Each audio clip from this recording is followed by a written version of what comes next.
Hello everyone, I'm John Martin and welcome to another Purplemeanie Project 7 update video. In this video I'm going to do a couple of things. I'm going to get to some Q&A of some of the questions and comments that were brought up in the last video, and I'm also going to give you a bit of an update on where I am and what I've done this week.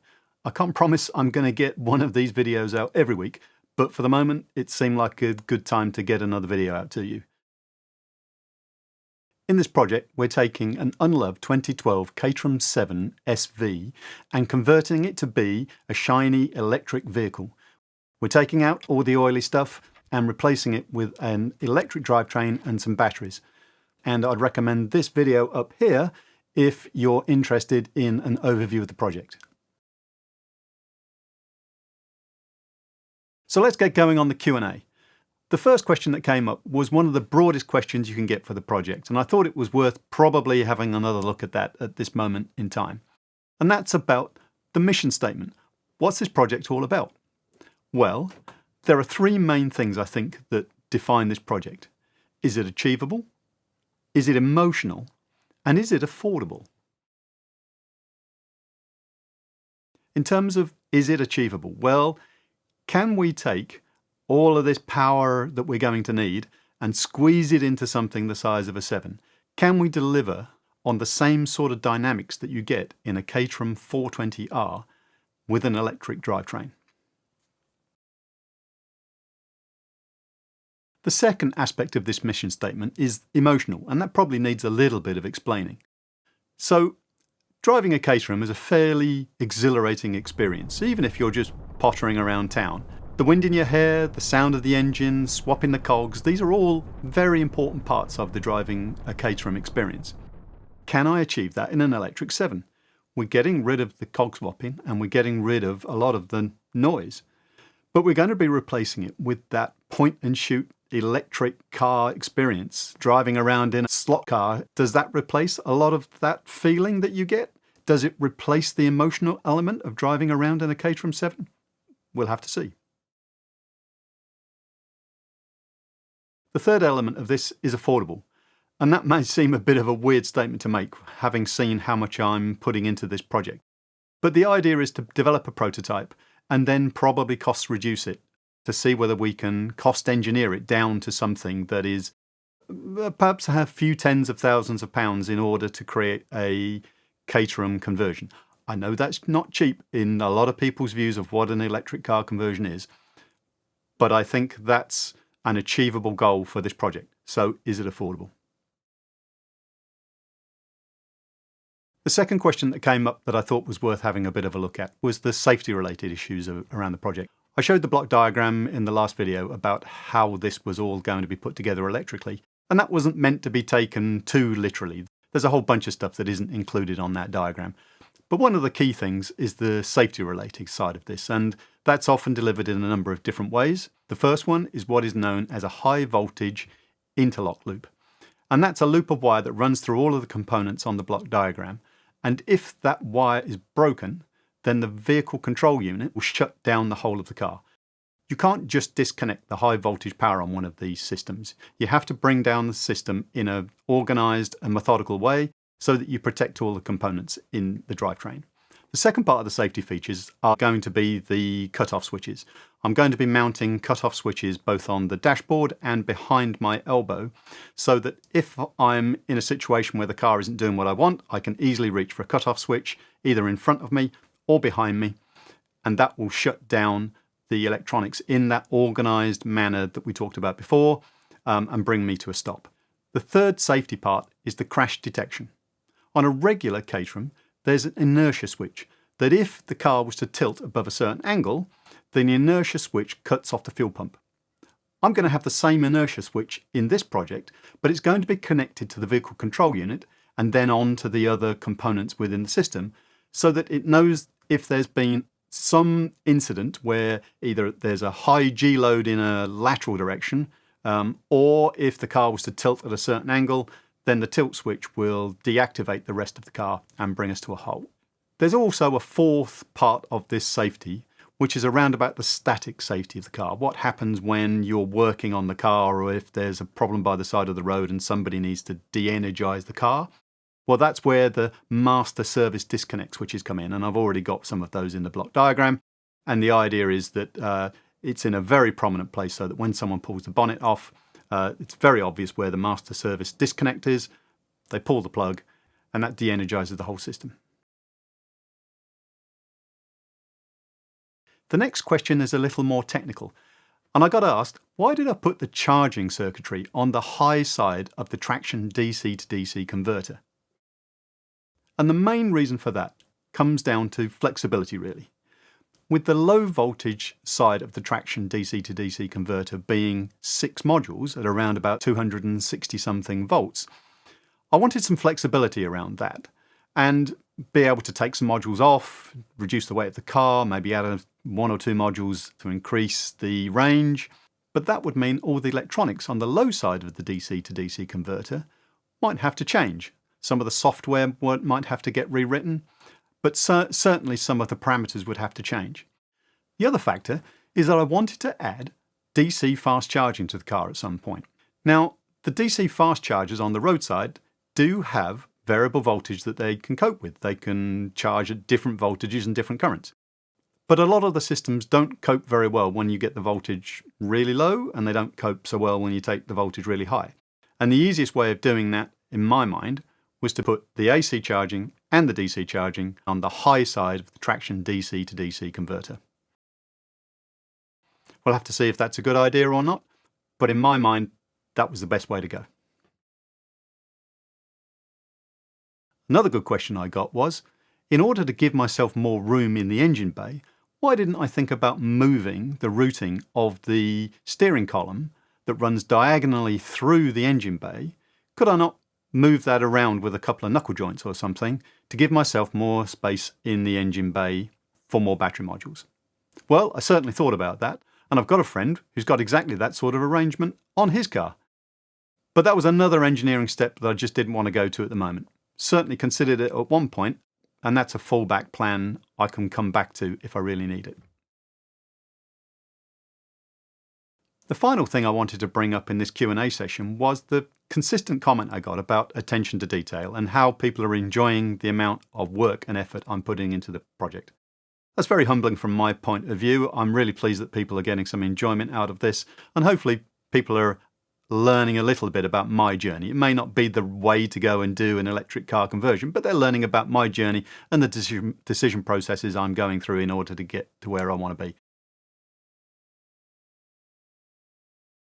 Okay, so we've had a look at some of the questions and comments that have come in on the last video. It's only been a week since I put that video out, but let's have a look at what I've been doing this week and give you a flavour of where we're at.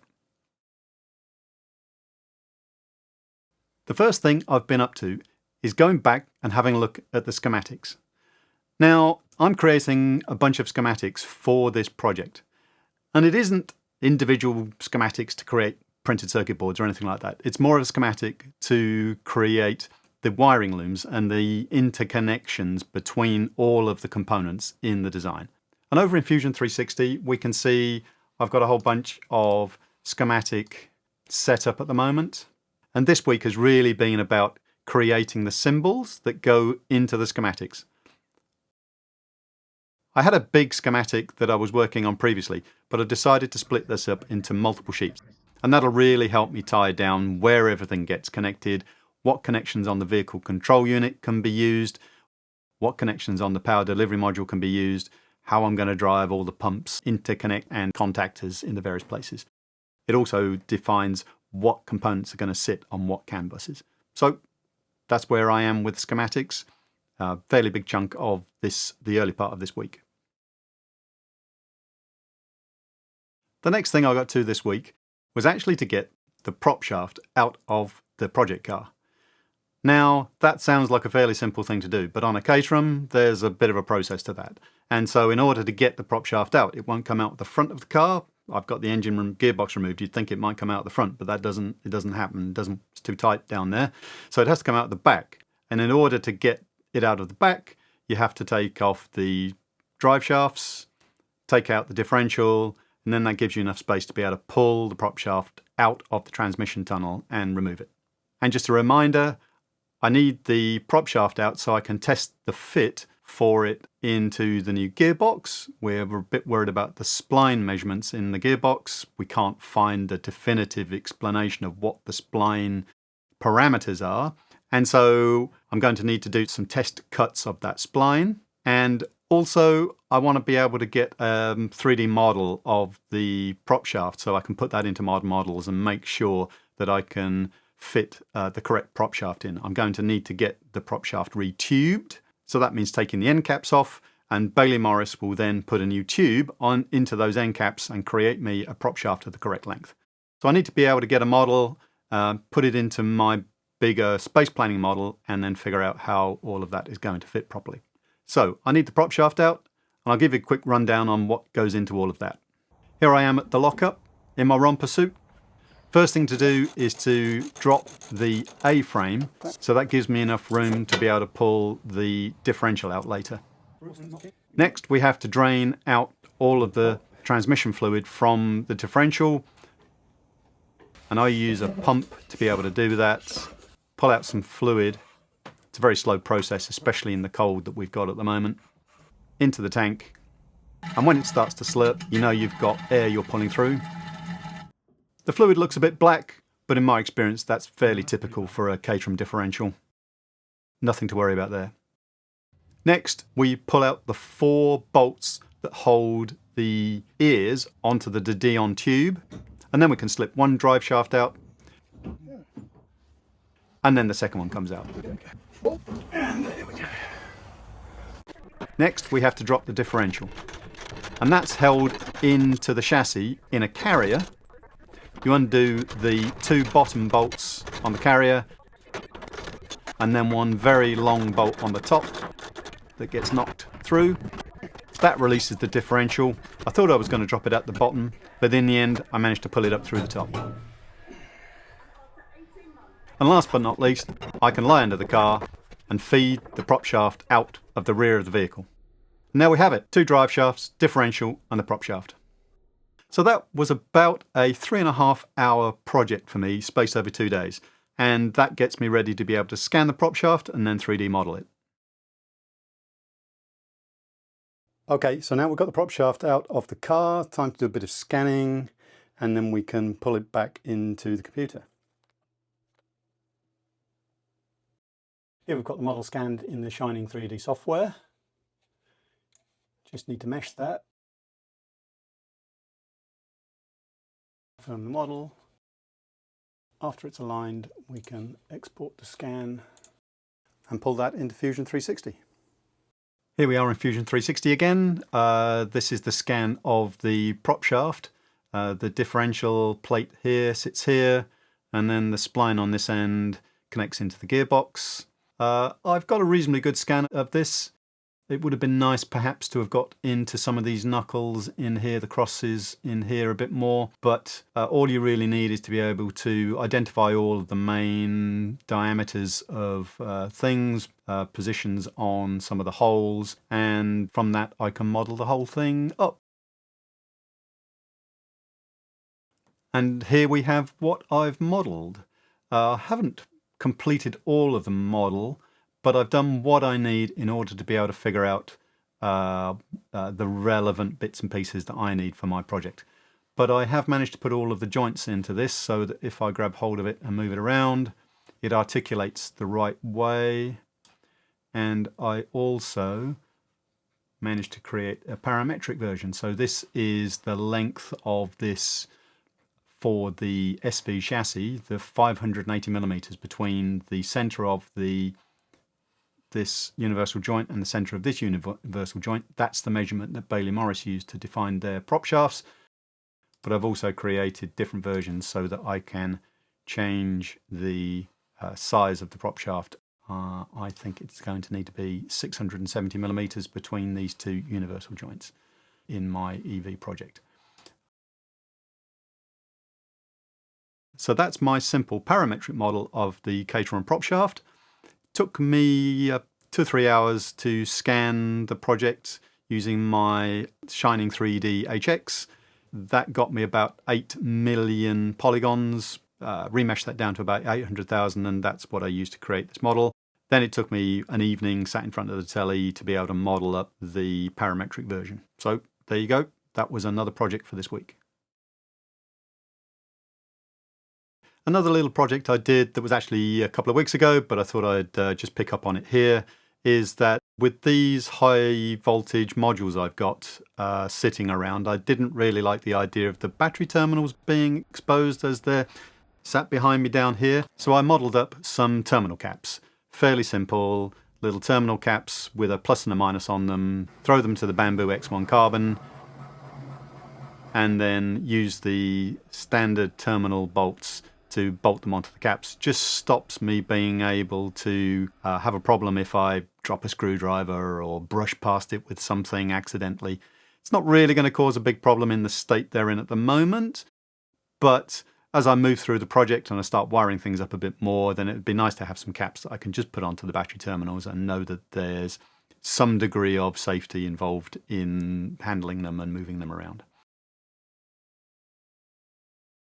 Okay, so now for the final update of the week, and it's a big one. We now have the general assembly of the gearbox completed. There's still a few cosmetic issues to get ironed out, like the cooling fins on the outside, but essentially the design is complete and we are going to go ahead with what we've got now. So over here in Fusion, we've got the completed design. You'll remember that on the left-hand side here is the input from the motor, and on the right-hand side we have the output spline to the prop shaft. I will do a bigger update video at some point on the internals of the gearbox and a bit more, go into a bit more detail. But for the moment, let's just have a quick look at what is involved here. So here's the sectional analysis. I'll just run over things fairly quickly. You've got the input shaft here, which is the sun in the planetary system. You've got the output shaft going to the prop shaft. And then in here, we've got the planets in here and a carrier. A number of things that have been worked on recently and finalized. This cylindrical roller bearing arrangement here, which is preloaded, and a 4-point contact bearing here that is handling the axial loads on the sun. One of the issues you've got in helical planetary system is the axial loads front to back generated by the helix angle. So that's being catered for mostly by this 4-contact roller bearing, and the radial loads being handled by the cylindrical roller bearing. Then we've got two fairly standard bearings sat here on the output shaft, two bearings to steady the shaft so that it can't wobble.